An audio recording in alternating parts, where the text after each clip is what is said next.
We,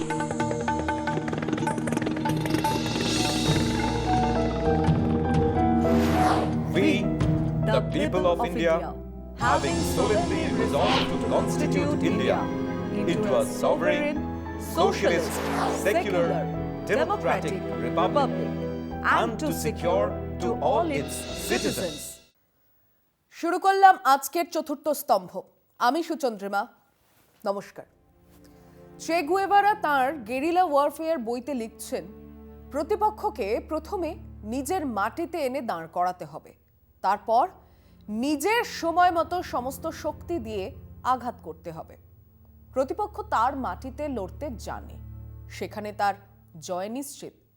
কাজেই সেখানে নয়, প্রতিপক্ষকে নিয়ে আসতে হবে নিজের মাটিতে, তারপর হানো আঘাত। এ কথা সবাই জানেন, বিজেপি আরএসএসও জানে। তারা বহুদিন ধরেই এই খেলাটাই খেলে চলেছে। তাদের সেট করা এজেন্ডায় পা দিয়ে কংগ্রেস ছিন্ন ভিন্ন, তাদের সেট করা ন্যারেটিভ নিয়ে খেলতে গিয়েই বিরোধীরা ল্যাজে গোবরে। আর সেই মজাদার লড়াইতে একতরফা জয় বিজেপি। কিন্তু যেখানে সেই এজেন্ডাতে পা দেয়নি বিরোধীরা, সেখানেই বিজেপি হেরেছে, গো হারান হেরেছে। সেই খেলাটা কি? আমাদের দেশে, আমাদের সমাজে প্রাইমারি কনফ্লিক্টটা কি, যাকে বলে মৌলিক দ্বন্দ্বটা কোথায়? কমিউনিস্ট পার্টি বা বামপন্থীরা সেই দ্বন্দ্বকে হ্যাভ আর হ্যাভ নটস এর মধ্যেই চিহ্নিত করেছে সেই কবে থেকে। স্বাভাবিক, মার্ক্সবাদও তাই বলে। হ্যাভ নটসদের আলাদা কোনো পরিচয় নেই, তারা হ্যাভ নটস, তাদের আর কোনো পরিচয় নেই, ব্যাস। এই সরল সমীকরণে তারা লড়াই শুরু করে, তাদের রাজনৈতিক গতিবিধিও ওই সূত্রকে সামনে রেখে। এক ধারে হ্যাভ, অন্য ধারে হ্যাভ নটস। কংগ্রেস না, তাদের এসব চিন্তা ছিলই না।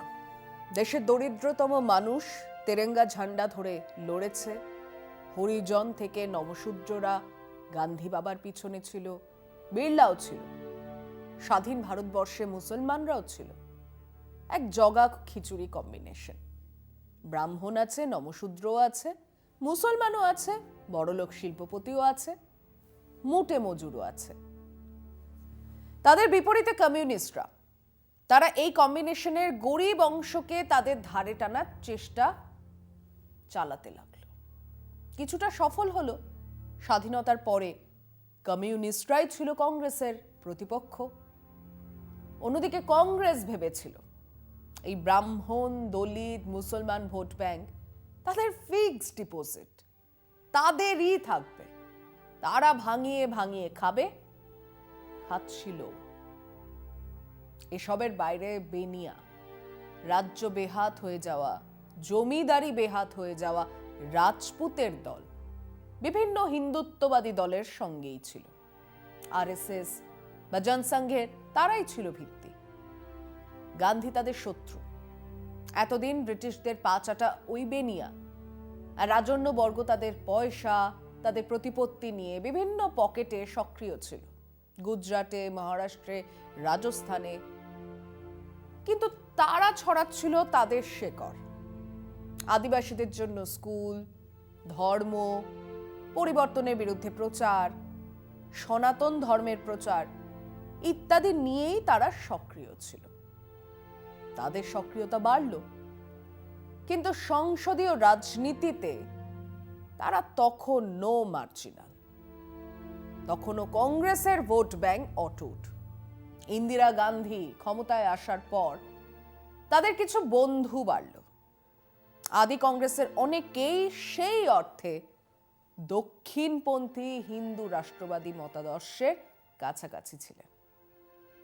উল্টো দিকে ইন্দিরা কংগ্রেসের বাম ধারাকে নিয়ে কয়লা খনি জাতীয়করণ, সংবিধানের ভূমিকায় সোশ্যালিস্ট শব্দ জুড়ে কমিউনিস্টদের এক অংশকে পেয়ে গেলেন। কিন্তু অসহিষ্ণু ইন্দিরা তারই সঙ্গে সবচেয়ে বড় ভুলটাও করলেন। জরুরি অবস্থা জারি হলো।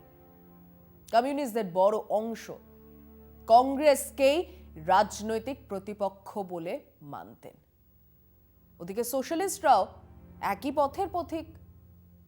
এবার তার সঙ্গে যোগ দিল হিন্দু রাষ্ট্রবাদীরা। আরএসএস প্রথমে দ্বিধাগ্রস্ত থাকলেও তাদের প্রচারকরা সক্রিয় ছিলেন। জরুরি অবস্থা বিরোধী আন্দোলনে তারা সক্রিয় ভূমিকাও নিলেন। একধারে কংগ্রেস, অন্যধারে হিন্দু রাষ্ট্রবাদী শক্তি, সোশ্যালিস্ট লোহিয়াইটসরা মিলে জয়প্রকাশের নেতৃত্বকে সর্বদয় আন্দোলনে এককাট্টা হলেন। সিপিআই কে বাদ দিলে বাকি বাম ও কমিউনিস্টরাও সমর্থন করলেন। সব মিলিয়ে ভারতীয় রাজনীতিতে খিচুড়ি কম্বিনেশনের শুরুয়াত সেই সময় থেকেই। কিন্তু কমিউনিস্টরা তখনও তথাকথিত জাতপাতকা রাজনীতির বস্তুগত মূল্যায়ন থেকে অনেক দূরে। তাদের কাছে তখনও লড়াই হ্যাভ আর হ্যাভ নটসের, এর বাইরে কিচ্ছুটি নয়। ফিরছি একটা বিরতির পর, সঙ্গে থাকুন। ওদিকে জরুরি অবস্থা বিরোধী আন্দোলনের সময় জয়প্রকাশের মুখে, বিভিন্ন সোশ্যালিস্ট নেতা লোহিয়াইটসদের মুখে শুনে যাচ্ছে সামাজিক ন্যায়, পিছড়ে বর্গের কথা।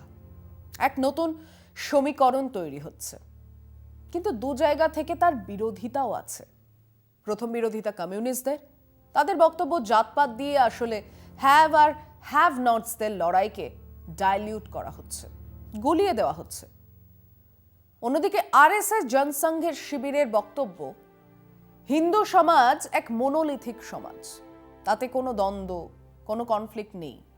কনফ্লিক্ট তো সংখ্যালঘু মুসলমান বা খ্রিস্টানদের সঙ্গে, যারা ধর্ম পরিবর্তন করিয়ে জনসংখ্যা বাড়িয়ে ডেমোগ্রাফিক চেহারা বদলে দিয়ে আবার মুসলমান রাজ আনতে চায়। তারা হিন্দু সনাতন ধর্মের কথা বলল। এসবের মাঝখানে জনতা সরকার ক্ষমতায় এসে 1978 সালে মন্ডল কমিশন তৈরি করে দিলেন, যা ছিল আগামী দশকের পর দশক জুড়ে ভারতীয় রাজনীতির অন্যতম অঙ্গ, যাকে ঘিরে দল, নির্বাচন, সরকার ঘুরতে থেকেছে। কিন্তু তখনও সেই অর্থে ন্যায় বিচার, সোশ্যাল জাস্টিস কথাগুলো তত পপুলার হয়নি। কেউই ওই মন্ডল কমিশনের রিপোর্ট নিয়ে নাড়াঘাটা করার মতো সাহস দেখাননি। জনতা সরকার পড়ে গেল, আবার কংগ্রেস এলো। ইতিমধ্যেই জনসংঘীরা জনতা দলে যারা মিশে গিয়েছিল, তারা ভারতীয় জনতা দল তৈরি করেছে। কিছুটা হলেও প্রথমত জরুরি অবস্থার বিরুদ্ধে লড়াইয়ের জন্য, তারপর দেশের কেন্দ্রীয় মন্ত্রিসভায় থাকার সুযোগকে কাজে লাগিয়ে বাজপেয়ী, আডবাণী, যোশীরা পরিচিত মুখ। কমিউনিস্টরাও বাংলায় ক্ষমতায়, শালকিয়া প্লেনামে তারাও ঘোষণা করেছে এবার তারাও ছড়িয়ে যাবে, বিশেষত হিন্দি গোবলয়। ইতিহাস আরো খানিক এগোলো। ভিপি সিং মন্ত্রিসভা তৈরি করলেন, হাতে দুটো ক্রাচ, একটা বিজেপি, অন্যটা বাম কমিউনিস্টরা। ডিমিট্রি বলেছেন পপুলার ফ্রন্টের কথা, যৌথ মঞ্চের কথা। যৌথ মঞ্চ তৈরি করো, আপাতত প্রধান শত্রুকে পরাজিত করো, আর এর মধ্যে দিয়েই নিজেদের ক্ষমতা বাড়াও, দলকে প্রসারিত করো। মজার কথা হলো, এটা কেবল কমিউনিস্টরাই জানতেন এমন তো নয়, বিজেপিও জানত। তারাও জানতো ক্ষমতায় এসে দলকে বাড়াতে হবে, আর এটাও জানতেন নিজেদের কোর ইস্যুর বদলে যদি সরকার পড়ে যায় তো যাক, তাদের কোর ইস্যু তারা ছাড়বে না। জুন 23-24, 1990 হরিদ্বারে বিশ্ব হিন্দু পরিষদের মার্গদর্শক মণ্ডলীর কেন্দ্রীয় পরিষদের বৈঠক বসল। সিদ্ধান্ত হলো 30 অক্টোবর দেওটা একাদশীর দিনে অযোধ্যায় কর সেবা শুরু হবে।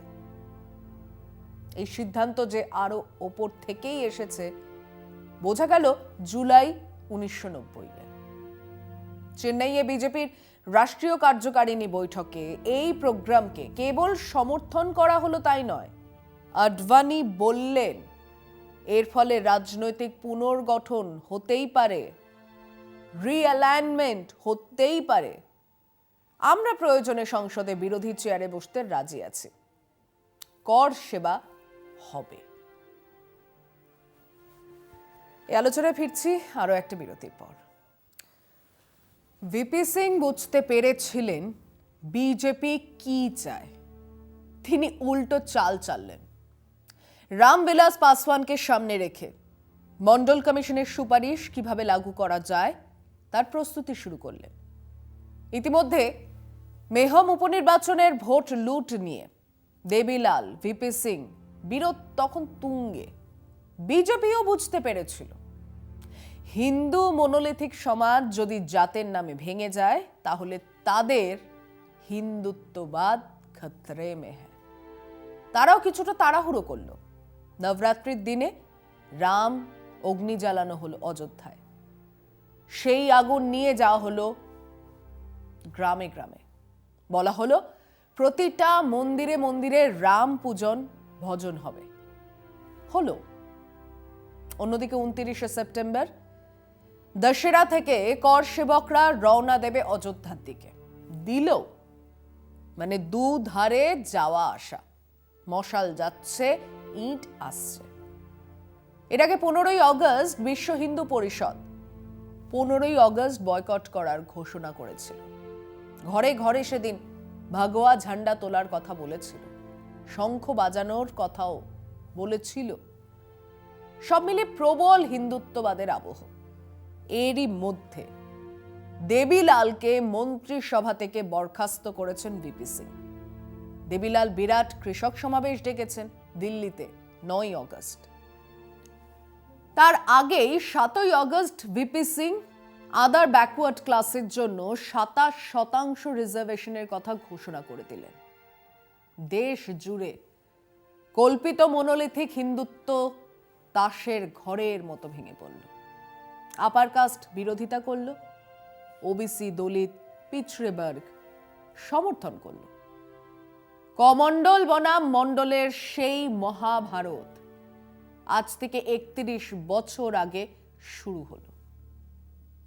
মজার কথা হলো ওই বছরেই টিভিতে 15ই জুলাই বি আর চোপড়ার মহাভারত শেষ হয়। ওই বছরেই নতুন এক মহাভারতের যুদ্ধ শুরু হয়। বিজেপির উত্থান থমকে গেল এই মণ্ডলের জন্যই। এই মণ্ডলের জন্যই দেশের পিছড়ে বা অতি পিছড়ে বর্গের রাজনৈতিক লড়াই কমিউনিস্টদের হাত থেকে বরাবরের জন্য চলে গেল লালু, মুলায়ম, পাসওয়ান, নীতিশ কুমারদের হাতে।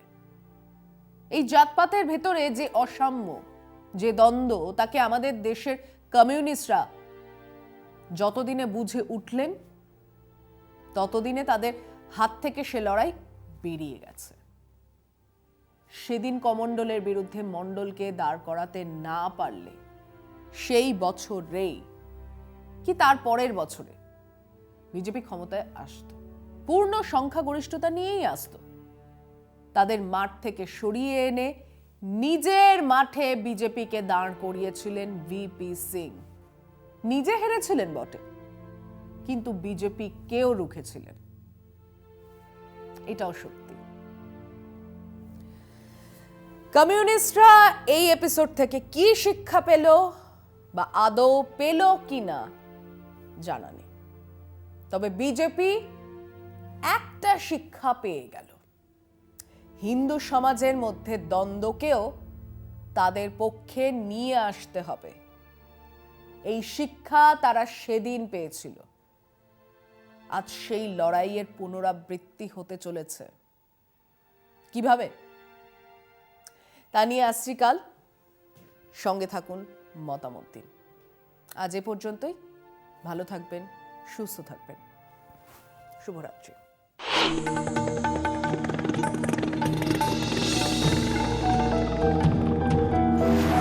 We, the people of India, having solemnly resolved to constitute India into a sovereign, socialist, secular, democratic republic, and to secure to all its citizens